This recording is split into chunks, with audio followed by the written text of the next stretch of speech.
She was a combat medic, but an ambush forced her to take up arms. Sarah Martinez never thought she would kill anyone when she joined the army. At 22, she had dreams of saving lives, not taking them. Growing up in a small town in Texas, she watched her grandmother work as a nurse and knew from an early age that helping people was her calling. When military recruiters visited her college campus, they painted a picture that seemed perfect for her goals. Be a combat medic, they said. Save soldiers' lives on the battlefield. The decision wasn't easy. Sarah's parents worried about sending their only daughter to war zones, but they also knew how determined she could be. Her mother, Maria, remembered how Sarah once spent 3 days nursing an injured bird back to health when she was just 8 years old. If anyone can handle being a medic, Maria told her husband, it's our Sarah. Basic training at Fort Sam Houston was tough, but Sarah thrived. She learned to carry heavy medical equipment while running miles in full gear. She studied human anatomy until she could identify every bone and muscle from memory. Her instructors were impressed by her dedication and her calm demeanor under pressure. During one training exercise, when a fellow trainee broke his leg during a simulation, Sarah remained completely focused while treating him, even as explosions and gunfire erupted around them.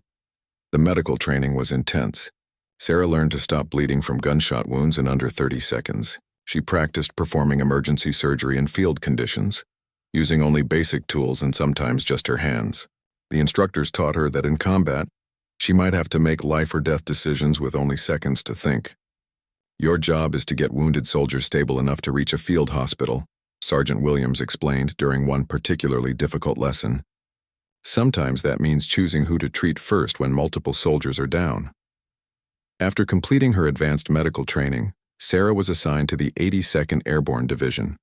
She felt proud wearing the medical cross on her uniform, knowing it marked her as someone who would run toward danger to help others. Her fellow soldiers quickly learned to trust her skills. During training exercises in North Carolina, she earned a reputation for being fearless under fire and incredibly skilled at her job. The deployment orders came 6 months later. Sarah's unit was heading to Afghanistan, specifically to a forward operating base in Helmand Province. The briefings painted a clear picture of what they would face. The Taliban controlled much of the surrounding area, and attacks on coalition forces were frequent. Improvised explosive devices, or IEDs, were hidden along most roads. Sniper attacks happened almost daily. The base itself had been hit by rocket attacks 12 times in the past month. Sarah spent her last weeks in the United States saying goodbye to family and friends. Her grandmother gave her a small silver cross necklace. This kept me safe during my years as a nurse, she said, fastening it around Sarah's neck. Now it will keep you safe while you save our soldiers. Her parents tried to hide their worry, but Sarah could see the fear in their eyes every time they looked at her. The flight to Afghanistan took nearly 20 hours with stops for refueling. Sarah used the time to review her medical procedures and study the layout of the base where she would be stationed, Forward Operating Base. Chapman was located in a valley surrounded by mountains, making it vulnerable to attacks from elevated positions. The base housed about 400 soldiers from various units, all working together to patrol the surrounding area and train Afghan forces. When Sarah's transport helicopter finally touched down at Chapman, the first thing that struck her was the heat. Even in the early morning, the temperature was already over 100 degrees Fahrenheit. The base was a collection of concrete buildings and tents surrounded by tall walls topped with razor wire. Guard towers positioned at each corner were manned by soldiers with heavy machine guns. The medical facility where Sarah would work was located near the center of the base, designed to be as protected as possible from incoming rockets or mortars. Her new commander, Captain Rodriguez, gave her a tour of the medical facilities on her first day. The aid station was well equipped but small, designed to handle emergency treatment before evacuating serious cases to larger hospitals. We see everything here, Captain Rodriguez explained as they walked through the facility. Gunshot wounds, blast injuries from IEDs, sometimes just soldiers who get sick from the heat or bad food. Your job is to keep them alive long enough to get them proper treatment. Sarah met her medical team that first day. There was Doc Jenkins, a veteran medic on his third deployment who had seen more combat than most infantry soldiers. Corpsman Liu was a Navy medic attached to their unit, quiet but incredibly skilled at emergency surgery. And there was Private Williams, fresh out of medical training like Sarah, nervous but eager to prove himself. The four of them would work together to provide medical support for the entire base. The first few weeks were relatively quiet, giving Sarah time to adjust to life in a combat zone. She treated minor injuries, helped with routine medical checkups, and learned the procedures for handling mass casualty events. The base received occasional rocket attacks, usually at night, but the medical team rarely had to treat serious injuries from these incidents. Sarah began to think that maybe her deployment wouldn't be as dangerous as everyone had warned. That sense of security ended on a Tuesday morning in her fourth week at Chapman. Sarah was organizing medical supplies when the base alarm sounded, followed immediately by an announcement over the loudspeaker. Incoming casualties. Medical team to the landing zone. She grabbed her medical bag and ran toward the helicopter landing area, where a medevac helicopter was approaching fast. The helicopter landed hard, kicking up a cloud of dust that temporarily blinded everyone nearby. When the dust cleared, Sarah could see wounded soldiers being carried off the aircraft. 3 men had been caught in an IED explosion during a routine patrol. One had lost his leg below the knee, another had severe burns across his chest and arms, and the third was unconscious, with what appeared to be a serious head injury. Sarah's training took over completely. She worked alongside Doc Jenkins to stabilize the soldier with the missing leg, applying tourniquets and IV fluids, while preparing him for immediate evacuation to a larger hospital. The work was intense and bloody, but she felt calm and focused. This was exactly what she had trained for, and she was good at it. As the wounded soldiers were loaded onto another helicopter for transport to better facilities, Sarah realized that her real war had just begun. She was a combat medic, but an ambush forced her to take up arms after treating her first combat casualties. Sarah found herself changed in ways she didn't expect. The sight of severely wounded soldiers no longer shocked her, and she moved through her duties with a confidence that surprised even veteran medics like Doc Jenkins. "You've got steady hands and a cool head," he told her after a particularly difficult day treating victims of a suicide bombing. "That's exactly what we need out here." The pace of casualties increased as summer turned to fall. Taliban forces seemed to be testing the base's defenses more frequently, and patrols outside the wire encountered enemy contact almost daily.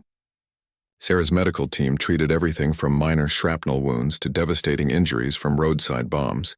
Each case taught her something new about battlefield medicine, and she quickly developed a reputation among the soldiers for being someone who could handle any emergency. One evening in late September, Sarah was called to treat a young Afghan interpreter who had been shot during a joint patrol with American forces. The man, barely 20 years old, had taken a bullet through his shoulder while helping soldiers communicate with village elders.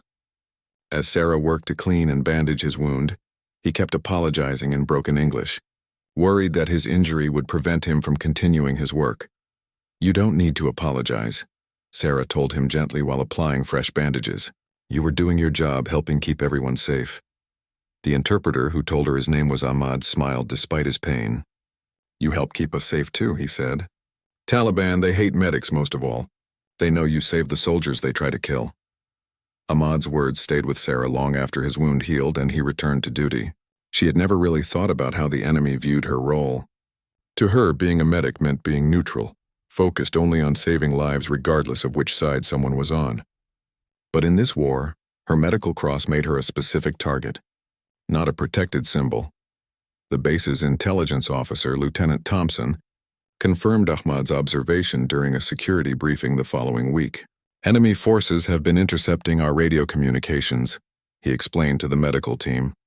"They're specifically listening for calls for medical assistance, then targeting our medics and evacuation routes.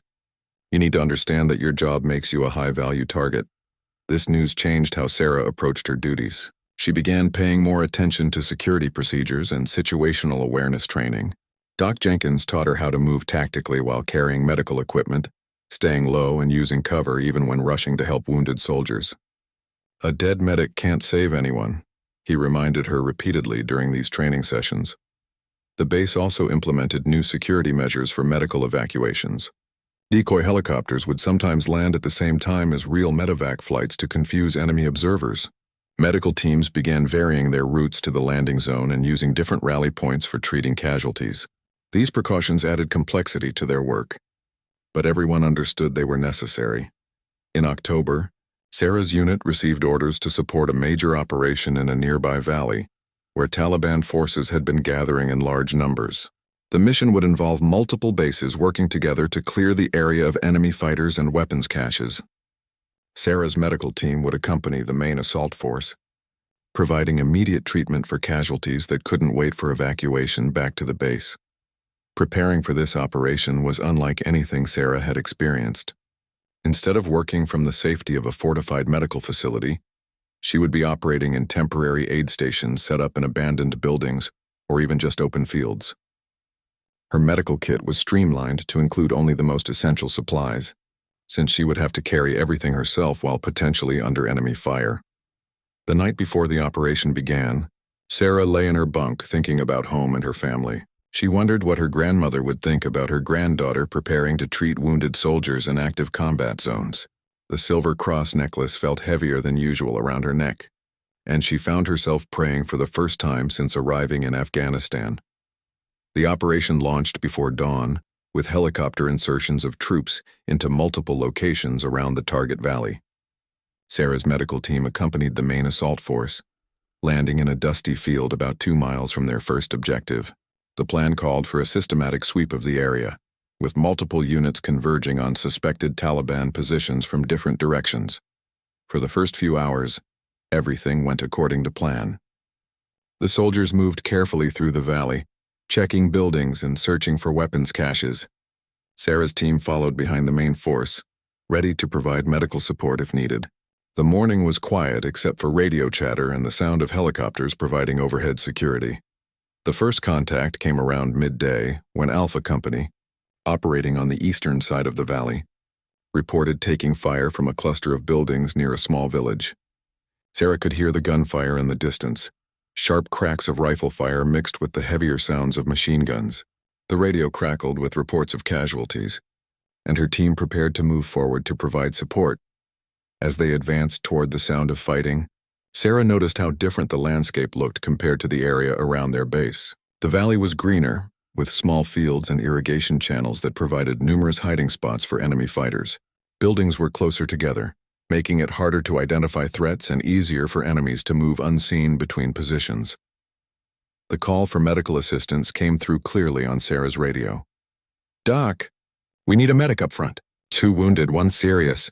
Without hesitation, she grabbed her medical bag and followed Doc Jenkins toward the sound of gunfire.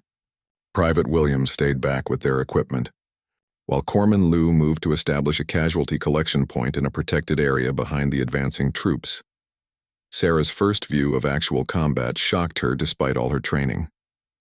Soldiers were spread out among low walls and buildings, firing their weapons at muzzle flashes coming from windows and rooftops across a narrow street.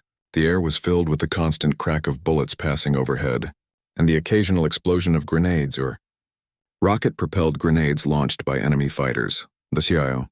Wounded soldiers were located behind a low, stone wall about 50 meters from the main fighting.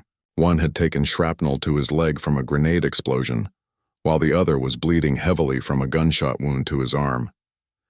Both men were conscious and alert, which made Sarah's job easier as she worked to stop their bleeding and prepare them for evacuation. Working under fire was completely different from treating casualties in the safety of the base medical facility. Sarah had to stay low to avoid exposing herself to enemy fire, which made it difficult to properly examine and treat wounds. The noise was overwhelming, making it hard to communicate with the wounded soldiers and coordinate with other medical personnel. Every few minutes, a close bullet impact would spray dust or fragments of stone across her work area. Despite these challenges, Sarah found herself functioning well in this chaotic environment. Her training had prepared her for the medical aspects of treating combat wounds, and her natural ability to stay calm under pressure served her well in the middle of an active firefight. She successfully stabilized both wounded soldiers and coordinated their evacuation to a safer area where they could receive more comprehensive treatment. As the day progressed and the fighting intensified, Sarah realized that this operation would test every skill she had learned and push her far beyond what she had experienced during her first months in Afghanistan. The enemy was well prepared and determined to fight, and her medical team would be working under the most dangerous conditions possible. But she also felt confident in her abilities and her team. knowing that wounded soldiers were depending on their skills to survive. She was a combat medic, but an ambush forced her to take up arms. The second day of the operation brought heavier fighting, as Taliban forces launched coordinated counterattacks against American positions throughout the valley. Sarah's medical team had worked through most of the night treating casualties from the previous day's fighting, and everyone was running on little sleep and high doses of caffeine. The aid station they had established in an abandoned school building had seen a steady stream of wounded soldiers, ranging from minor cuts and scrapes to serious gunshot and shrapnel wounds. Doc Jenkins looked exhausted as he briefed the team on the day's mission. "Intelligence reports indicate the enemy has reinforced their positions overnight," he said, studying a map marked with red symbols indicating known Taliban locations. "We're expecting heavier resistance today, which means more casualties. The good news is that we're getting additional medical support from Bravo Company's medics." Sarah checked her equipment for the third time that morning, making sure she had enough bandages, morphine, and IV supplies for what promised to be a difficult day. Her medical bag felt heavier than usual, packed with extra ammunition for her service pistol, along with the standard medical supplies. The previous day's fighting had taught her that she might need to defend herself and her patients if enemy fighters got too close to her position. The morning started quietly, with American forces moving carefully through the village streets, while helicopter gunships provided overhead cover. Sarah's team followed about 200 meters behind the lead elements, close enough to respond quickly to casualties, but far enough back to avoid being caught in the initial contact if the patrol ran into an ambush. Around 10 a.m., the radio crackled with reports of suspicious activity in a compound at the northern edge of the village. Drone surveillance had detected multiple individuals moving between buildings, and thermal imaging suggested they were carrying weapons. The platoon leader decided to investigate, calling for additional support from nearby units. Sarah was treating a soldier's infected cut when the first explosion echoed across the valley. The blast was much larger than the grenades and small rockets they had heard the day before, shaking the ground and sending a pillar of black smoke rising above the village. Her radio immediately came alive with urgent calls for medical assistance. IED strike on the main road. Multiple casualties. The voice belonged to Sergeant Martinez, the platoon leader whose unit had been investigating the suspicious compound. "We need medics up here now. We've got at least 4 wounded, 2 of them serious." Sarah grabbed her medical bag and started running toward the smoke, following Doc Jenkins and Corpsman Liu through narrow streets lined with mud brick buildings. The sound of gunfire was already increasing as Taliban fighters used the chaos following the explosion to launch attacks on American positions throughout the area. The scene at the blast site was devastating. An improvised explosive device hidden in a pile of rubble had detonated directly underneath a Humvee, flipping the heavy vehicle completely over and throwing its occupants across the road. 3 soldiers were lying motionless near the overturned vehicle, while a 4th was sitting against a wall holding his bleeding arm and calling for help. Sarah immediately focused on the most seriously wounded soldier, a young private who was unconscious and bleeding heavily from multiple shrapnel wounds to his chest and legs. His breathing was shallow and irregular, indicating possible internal injuries that would require immediate surgery if he was going to survive. She quickly inserted an IV line and began administering fluids while calling for an emergency helicopter evacuation. Working next to the overturned Humvee put Sarah directly in the line of fire from Taliban positions in the surrounding buildings. Enemy fighters had a clear view of the blast site and were systematically targeting anyone who tried to help the wounded soldiers.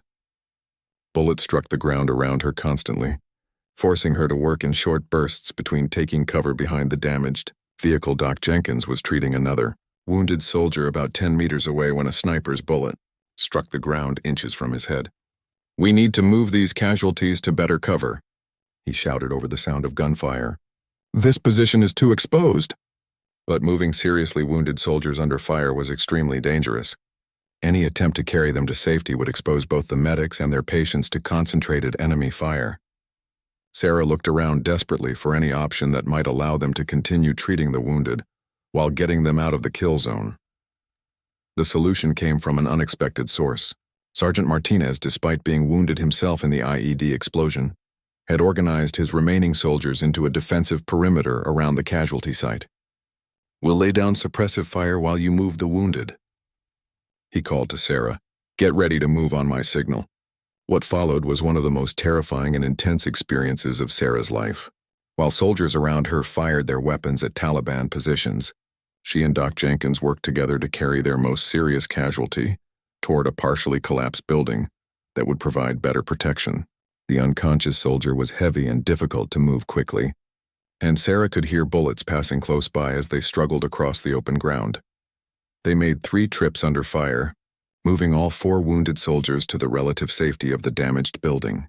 Once there, Sarah was able to work more effectively on stabilizing their injuries while Corpsman Lou coordinated helicopter evacuation. The most seriously wounded soldier had lost a lot of blood and was showing signs of shock, but she managed to get his bleeding under control and his vital signs stabilized. The medevac helicopter arrived 20 minutes later, but landing in the middle of an active firefight proved extremely dangerous. Taliban fighters immediately shifted their fire to target the aircraft, forcing the pilot to hover just long enough for the wounded to be loaded before taking off again under heavy fire. Sarah watched the helicopter disappear over the mountains, carrying 4 soldiers whose lives she had helped save under the most difficult conditions imaginable. But the day's fighting was far from over. As Taliban forces realized that American medical teams were operating in the area, they began specifically targeting locations where casualties were being treated. Sarah found herself moving constantly throughout the afternoon, setting up temporary aid stations only to abandon them when enemy fire became too intense. The most challenging case came in the late afternoon when a soldier was wounded by a sniper while his unit was clearing a suspected weapons cache.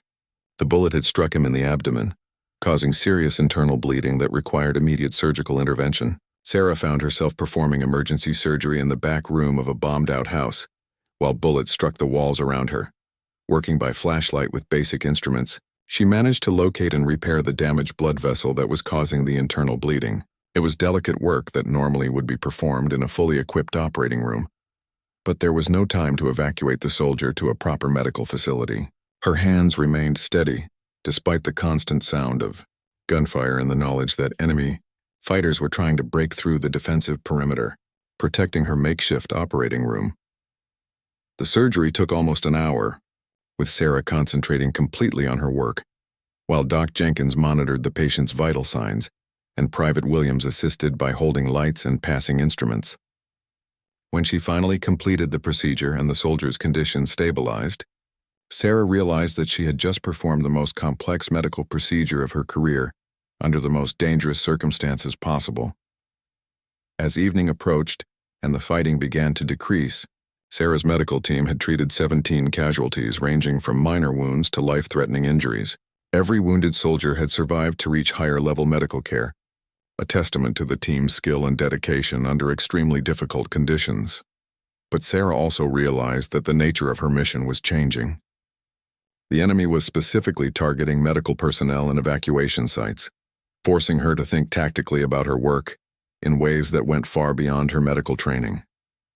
She was no longer just a medic operating in a combat zone. She was becoming a combatant whose primary mission happened to be saving lives rather than taking them. She was a combat medic, but an ambush forced her to take up arms. The 3rd day of the operation dawned with an eerie quiet that made everyone nervous. Taliban forces had withdrawn from their positions during the night, leaving behind empty buildings and abandoned weapons. American forces controlled most of the valley, but intelligence reports warned that enemy fighters were regrouping in the mountains for a major counterattack. Sarah's medical team had moved their aid station to a more secure location in the center of the village, using a stone mosque that had been cleared by explosive ordnance specialists. The building provided good protection from small arms fire and had multiple exits in case they needed to evacuate quickly. More importantly, its central location allowed them to respond rapidly to casualties anywhere in the operational area. The quiet morning gave Sarah time to rest and resupply her medical equipment. She had used most of her bandages and IV supplies during the previous day's fighting, and the helicopter resupply mission had brought fresh stocks of everything she needed. Doc Jenkins took advantage of the lull to brief the team on new intelligence about enemy tactics. "They're learning how we operate," he explained while cleaning his rifle. "Yesterday they specifically targeted our casualty collection points and evacuation sites. Today we need to expect them to try new approaches. maybe using suicide bombers or trying to overrun our positions during medical evacuations. This intelligence proved accurate sooner than anyone expected. Around noon, a patrol from Charlie Company reported finding a large weapons cache in a compound on the eastern edge of the village. As soldiers began removing rocket-propelled grenades and ammunition from the building, an explosion erupted from inside the structure. The blast was clearly visible from Sarah's location, sending a column of smoke and debris high into the air. Her radio immediately crackled with desperate calls for medical assistance. Massive explosion at the cache site. We've got multiple casualties, some critical. Need all available medics immediately. Sarah and her team grabbed their equipment and ran toward the explosion site, covering the half-mile distance in under 5 minutes. What they found was a scene of devastation that exceeded anything from the previous days of fighting. The weapons cache had contained far more explosives than anyone realized, and the blast had destroyed not just the original building, but damaged several surrounding structures as well. 7 soldiers had been caught in the explosion. 3 were walking wounded with cuts and bruises, but 4 others had serious injuries requiring immediate medical intervention. 1 soldier had suffered severe burns over much of his body. Another had multiple fractures from being thrown against a wall by the blast, and 2 others had serious shrapnel wounds with possible internal injuries. Sarah immediately began triaging the casualties, quickly determining which soldiers needed immediate treatment and which could wait for evacuation to better medical facilities. The soldier with severe burns was her most critical case, requiring constant monitoring and specialized treatment that pushed her medical skills to their limits. Working in the damaged building was extremely hazardous. The explosion had weakened the structure, and pieces of concrete and metal continued to fall from the ceiling while Sarah worked. Dust filled the air, making it difficult to breathe and see clearly. The smell of explosives and burning debris was overwhelming, and everyone worked with handkerchiefs over their faces. As Sarah struggled to stabilize the burn victim, Taliban forces launched their anticipated counterattack. Enemy fighters had used the explosion as a signal to begin a coordinated assault on American positions throughout the village. Within minutes, the sound of gunfire echoed from multiple directions as Taliban units tried to overrun isolated outposts and cut off escape routes. The timing of the attack was no coincidence. Enemy forces had clearly planned to strike while American medical personnel were concentrated at the explosion site, making both the medics and their patients vulnerable targets. Sarah found herself treating critical casualties while bullets began striking the walls around her improvised aid station. "We need to get these casualties out of here," Doc Jenkins shouted over the increasing sound of gunfire. "This building is becoming a target." But moving seriously wounded soldiers during an active firefight was extremely dangerous, especially when some of them required constant medical attention to survive. The solution came from Captain Rodriguez, who had arrived with reinforcements from the base. "We're going to establish a defensive perimeter around this building," he announced. "Medical team continues working while we hold off the attack. Evacuation helicopters are already in the air." What followed was an intense 2-hour battle with Sarah's medical team working frantically to save lives while soldiers fought to defend their position. Taliban fighters attacked from multiple directions, using rocket-propelled grenades and machine guns to try to break through the American defensive line. Several times, enemy fighters got close enough to throw grenades into the damaged building where Sarah was working. The most terrifying moment came when a Taliban fighter managed to reach one of the building's windows and began firing his rifle directly into the room where Sarah was treating casualties. Bullets struck the wall inches from her head as she continued working on the soldier with severe burns. Knowing that any interruption in his treatment could prove fatal, Doc Jenkins grabbed his rifle and returned fire, driving the attacker away from the window. But the incident made it clear that the medical team's position was becoming untenable. Enemy forces were getting closer, and it was only a matter of time before they succeeded in overrunning the building. The helicopter evacuation became a desperate race against time. Medevac aircraft had to land under heavy fire, while Sarah and her team quickly loaded the most critical casualties. The first helicopter took off successfully with 3 wounded soldiers, but the second aircraft took multiple hits while landing and had to abort the evacuation attempt. With Taliban forces closing in and no immediate prospect of additional helicopter support, Captain Rodriguez made a difficult decision. "We're going to fight our way out of here on foot," he announced. "Medical team will move with the casualties while we provide covering fire." Sarah found herself carrying medical equipment while helping to support a wounded soldier who couldn't walk unassisted.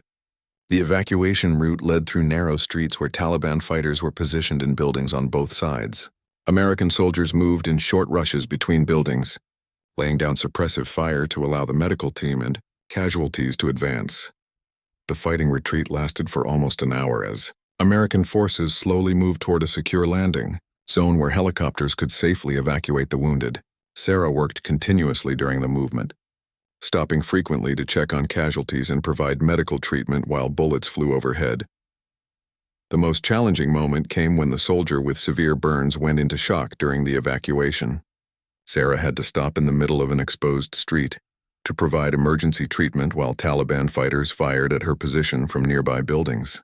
She worked with complete focus on her patient, blocking out the sound of gunfire and the knowledge that she could be hit at any moment. Doc Jenkins and several soldiers formed a protective circle around her while she stabilized the burned soldier's condition. "You've got this, Doc," one of them called out encouragingly. "Just keep doing what you're doing." Their confidence in her abilities gave Sarah the strength to continue working, despite the overwhelming danger of their situation. The evacuation was ultimately successful, with all wounded soldiers reaching proper medical facilities alive. But the experience had changed Sarah in fundamental ways. She had proven to herself and others that she could function effectively as a medic under the most extreme combat conditions. But she had also learned that being a non-combatant in this war was becoming increasingly impossible.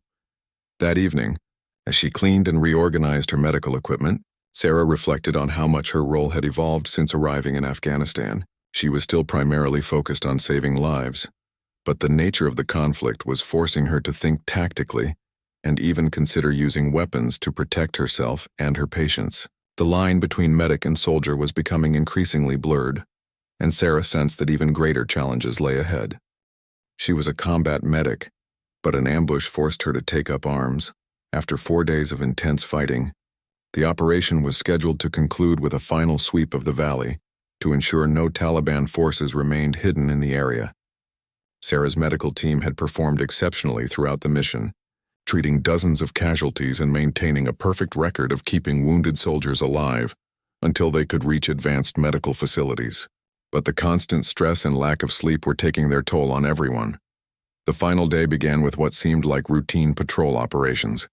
American forces were conducting methodical searches of buildings and compounds that hadn't been thoroughly cleared during the earlier fighting. Intelligence reports suggested that most enemy fighters had withdrawn to other areas, leaving behind only small groups of stragglers who posed minimal threat to the operation. Sarah's medical team was assigned to accompany Bravo Company on their sweep of the southern portion of the valley.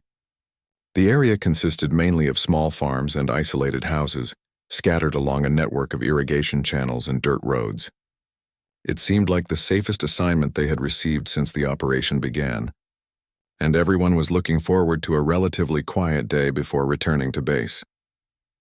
The patrol moved slowly through the morning, checking each building carefully but finding no signs of enemy activity. Sarah used the peaceful time to rest and reorganize her medical supplies, knowing that they would soon be returning to the busier pace of operations at their main base. The soldiers around her seemed relaxed for the first time in days, joking and talking quietly as they moved through the green fields. Around midday, the patrol stopped at a small compound surrounded by mud walls and dominated by a 2-story house with flat roof. Lieutenant Peterson, the platoon leader, decided to use the location as a rest point while his soldiers ate lunch and checked their equipment. The compound seemed ideal for a break, with good visibility in all directions and multiple exit routes if they needed to leave quickly. Sarah set up a small aid station in the shade of the main building, using the time to treat minor injuries that soldiers had accumulated over the previous days of fighting. Several men had infected cuts that needed cleaning and fresh bandages, and one soldier was suffering from heat exhaustion that required monitoring and IV fluids. The work was routine and peaceful, a welcome change from the traumatic surgeries and emergency treatments of recent days. The attack began without warning at exactly 1:30 p.m. Taliban forces had positioned themselves in a carefully planned ambush around the compound, using concealed positions in irrigation ditches and abandoned buildings to surround the American patrol. The first indication of danger was the sound of rocket-propelled grenades exploding against the compound walls, followed immediately by intense automatic weapons fire from multiple directions. Sarah's peaceful medical station instantly became a battleground as bullets began striking the building around her. The soldier she was treating for heat exhaustion was hit in the shoulder by the initial volley of fire, adding a serious gunshot wound to his existing medical problems. Sarah found herself treating casualties while lying flat on the ground, using the wounded soldier's body armor as protection from the incoming fire. The ambush was unlike anything the Americans had encountered during the previous days of fighting. Taliban forces had clearly spent considerable time preparing their positions, and they demonstrated tactical coordination that indicated extensive planning and preparation. Enemy fighters attacked from positions that had been carefully chosen to provide overlapping fields of fire, while minimizing the Americans' ability to return effective fire. Lieutenant Peterson tried to organize a defense, but his soldiers were spread throughout the compound and pinned down by accurate enemy fire. Several men were wounded in the first few minutes of the attack, including the radio operator whose equipment was destroyed by a direct hit from a rocket-propelled grenade. The platoon was effectively cut off from outside support, unable to call for reinforcements or helicopter evacuation. Sarah quickly realized that her medical training would not be enough to survive this situation. The Taliban attack was specifically designed to eliminate the entire American patrol, and enemy fighters were systematically working their way closer to the main building where she was treating casualties. She could hear voices shouting in the local language as enemy forces coordinated their assault. The first Taliban fighter appeared at a window on the eastern side of the building while Sarah was applying pressure bandages to a soldier who had been shot in the leg. The enemy fighter raised his rifle toward the wounded American, clearly intending to finish off anyone who couldn't defend themselves. Sarah found herself staring directly at the barrel of the enemy weapon, knowing that she had perhaps 2 seconds before he fired. Without conscious thought, Sarah drew her service pistol and fired 3 quick shots at the Taliban fighter. Her bullet struck him in the chest and he collapsed backward out of the window. It was the first time she had ever fired her weapon at another human being, and the experience left her shaking as she returned to treating the wounded soldier. But there was no time to process what had just happened. More enemy fighters were approaching the building, and Sarah could hear Lieutenant Peterson shouting orders as he tried to organize a defense with his remaining uninjured soldiers. The compound was turning into a death trap, with Taliban forces controlling most of the surrounding area and systematically eliminating anyone who tried to resist. Sarah made a decision that went against everything she had been taught about her role as a medic. She positioned herself at a window where she could see approaching enemy fighters while continuing to treat wounded soldiers. Her medical bag was at her feet, but her rifle was in her hands, ready to defend her patients against anyone who tried to harm them. The Taliban assault intensified as enemy fighters realized that American resistance was weakening. Sarah found herself alternating between treating gunshot wounds and firing at enemy targets, using her weapon to protect casualties who couldn't protect themselves.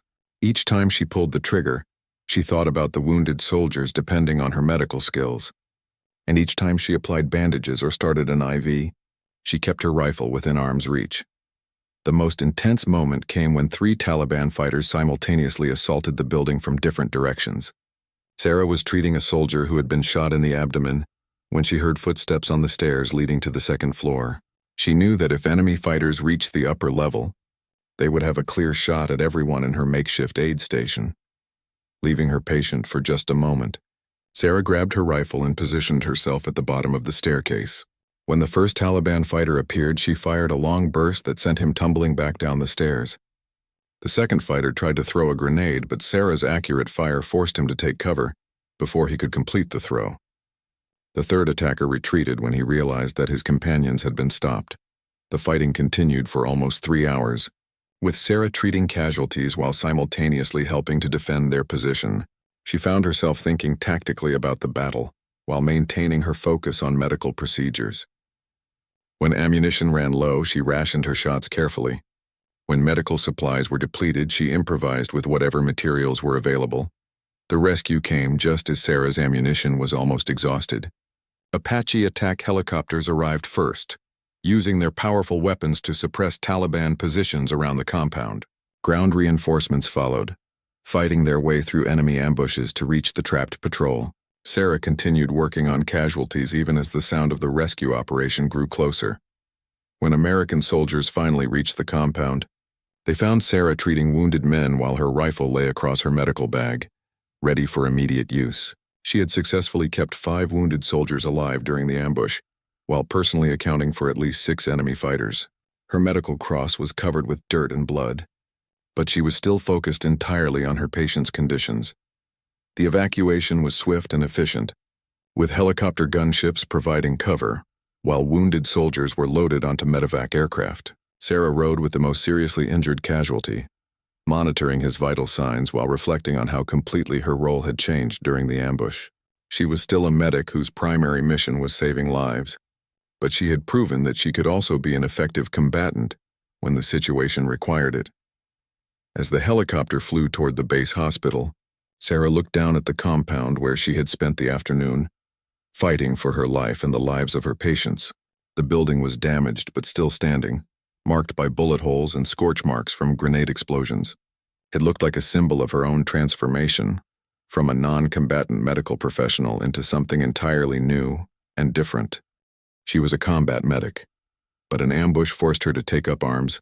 The helicopter landed at Forward Operating Base Chapman, just as the sun was setting behind the mountains. Sarah climbed out of the aircraft still covered in dust and blood from the ambush, carrying her medical bag in one hand and her rifle in the other. The sight of a medic armed like an infantry soldier drew stares from other personnel at the landing zone. But Sarah barely noticed their attention as she followed the wounded soldiers into the base hospital. The base medical facility seemed almost luxurious after spending days treating casualties in damaged buildings and open fields. Clean surgical equipment, reliable electricity, and a steady supply of medical materials allowed Sarah to provide follow-up treatment for the soldiers she had kept alive during the ambush. Working alongside doctors and nurses in a proper hospital environment felt strange after improvising medical procedures under fire.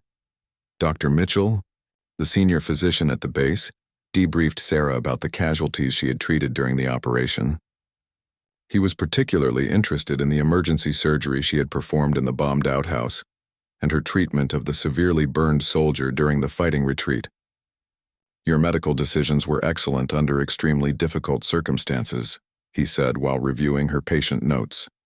"These soldiers are alive because of your skills and courage." But Dr. Mitchell also noticed something different about Sarah compared to other medics returning from combat operations. "You seem more comfortable with the tactical aspects of your work than most medical personnel," he observed. "Have you considered additional training that might help you be even more effective in combat situations?" The suggestion planted an idea in Sarah's mind that would grow over the following weeks. As she returned to routine medical duties at the base, she found herself thinking constantly about the ambush and how she had been forced to use weapons to protect her patients. The experience had shown her that traditional medical training was not sufficient for operating in the kind of intense combat environment she had encountered. Reports of the ambush quickly spread throughout the base, and Sarah found herself something of a celebrity among the soldiers. Word had gotten out that the medic had not only kept wounded soldiers alive during a 3-hour firefight, but had also personally eliminated multiple enemy fighters. Soldiers began requesting her specifically when they needed medical treatment, knowing that she understood their combat experiences in ways that other medical personnel might not. The formal recognition came 2 weeks later during a ceremony, attended by senior officers from multiple bases in the region. Sarah received the Bronze Star Medal for her actions during the ambush, with the citation specifically noting her ability to provide life-saving medical treatment while simultaneously engaging enemy forces. She also received the Combat Medical Badge, recognizing her as a medic who had provided medical care while under direct fire. Standing at attention while the base commander pinned the medals to her uniform, Sarah thought about how far she had traveled from the young woman who had joined the army to save lives, without ever expecting to take them. The Silver Cross necklace from her grandmother felt heavier than ever around her neck, but now it seemed to represent something more complex than simple healing and compassion. After the ceremony, Sarah was approached by Major Williams, a special operations recruiter who had heard about her performance during the operation. "We're looking for medics who can operate in high-threat environments," he explained. Your combat experience and medical skills make you exactly the kind of person we need for our teams. The offer was tempting, but Sarah needed time to think about what direction she wanted her military career to take. The ambush had changed her fundamental understanding of her role as a medic, but she wasn't sure whether she wanted to embrace that change or try to return to more traditional medical duties. She asked for time to consider the opportunity while completing her current deployment. The remaining months of Sarah's deployment were relatively quiet compared to the intense fighting she had experienced. During the Valley operation, she continued treating routine injuries and illnesses while occasionally accompanying patrols outside the base, but she noticed that her approach to these missions had changed significantly since the ambush. She now paid much more attention to tactical considerations and potential threats, and she always carried extra ammunition along with her medical supplies. Other medics at the base began seeking her advice about operating in combat environments. Sarah found herself conducting informal training sessions, teaching medical personnel how to treat casualties while under fire, and how to defend their patients if necessary. These sessions were popular among medics who realized that their traditional training might not be sufficient for the realities of modern combat. The most significant change in Sarah's perspective came through her correspondence with the soldiers she had treated during the ambush. All 5 men had survived and were recovering at military hospitals in Germany and the United States. Their letters described how her medical skills had saved their lives, but they also expressed gratitude for her willingness to fight alongside them when the situation required it. One letter, from the soldier with severe burns whom she had treated during the fighting retreat, particularly affected her thinking about her future role. "You didn't just save my life with your medical skills," he wrote. "You saved all of us by being willing to pick up a weapon when our lives depended on it. That's not something they teach in medic school, but it's exactly what we needed." As her deployment neared its end, Sarah made her decision about Major Williams' offer to join Special Operations Forces. She realized that her experience in the ambush had revealed a new kind of role that combined medical expertise with combat skills. Traditional military medical training focused on treating casualties in relatively safe environments, but modern warfare required medics who could function effectively as both healers and fighters. The night before leaving Afghanistan, Sarah walked around Forward Operating Base Chapman one final time, thinking about everything that had happened during her deployment.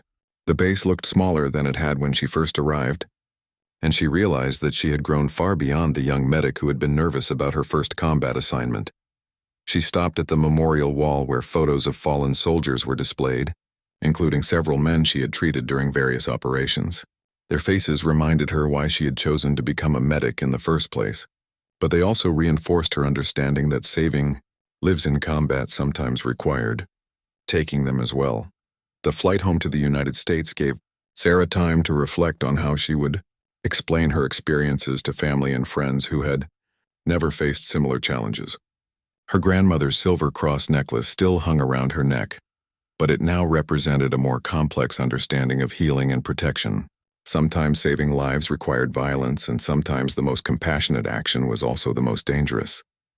6 months later, Sarah completed Special Operations medical training and joined an elite unit specializing in combat rescue operations.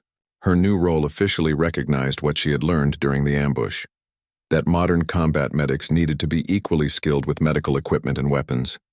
She had found a way to honor both aspects of her calling, using her healing skills to save lives while employing her combat abilities to protect those who couldn't protect themselves.